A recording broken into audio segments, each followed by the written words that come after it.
তুরস্কের রাজনৈতিক পরিস্থিতি আবার উত্তপ্ত। ইস্তাম্বুলের মেয়র এক্রেম ইমামোগলুকে গ্রেফতারের পর থেকেই দেশজুড়ে বিক্ষোভ ছড়িয়ে পড়েছে। তুরস্কের প্রেসিডেন্ট রিসেপ তাইয়প এরদোয়ান সরাসরি হুঁশিয়ারি দিয়েছিলেন, রাস্তায় কেউ নামলে কঠোর ব্যবস্থা নেওয়া হবে। কিন্তু হাজারো মানুষ সেই হুঁশিয়ারি উপেক্ষা করে রাজপথে নেমে এসেছে। প্রশ্ন হচ্ছে, এই বিক্ষোভ কি এরদোয়ান শাসনের জন্য নতুন কোনো সংকেত দিচ্ছে?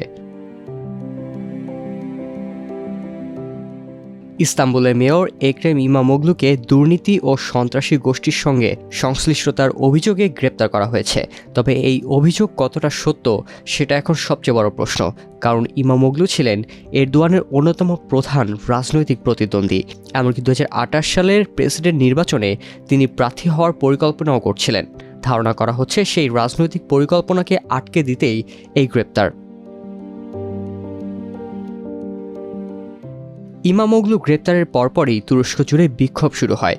ইস্তাম্বুলে হাজার হাজার মানুষ রাস্তায় নেমে আসেন, যা কয়েকদিনের মধ্যেই পুরো দেশে ছড়িয়ে পড়ে। 21 মার্চ পর্যন্ত টানা 3 দিন ধরে চলে এই বিক্ষোভ, যা এখনও অব্যাহত রয়েছে। বিরোধী দল রিপাবলিকান পিপলস পার্টি দাবি করেছে, শুধু ইস্তাম্বুলে প্রায় 3 লাখ মানুষ বিক্ষোভে অংশ নিয়েছে।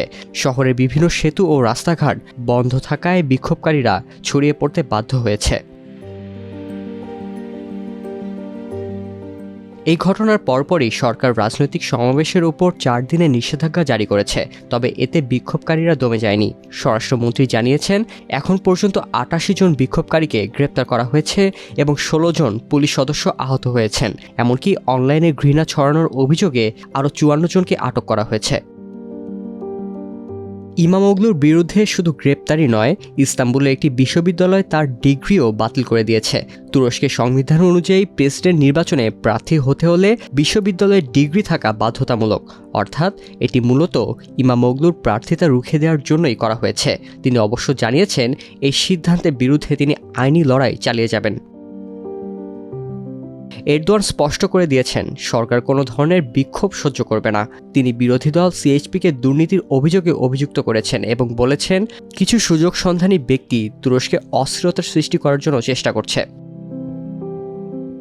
অন্যদিকে বিক্ষোভকারীরা বলছে, এটি কোনো রাজনৈতিক দলের সমর্থনে নয়, বরং এটি তুরস্কে গণতন্ত্র ও ভোটাধিকার রক্ষার আন্দোলন। বিশ্ববিদ্যালয়ের শিক্ষার্থীরাও এই বিক্ষোভে অংশ নিয়েছে, কারণ তাদের মতে এটি কেবল ইমামোগলুর বিরুদ্ধে নয়, বরং তুরস্কের প্রতিষ্ঠিত অবিচারের বিরুদ্ধে একটি প্রতিবাদ।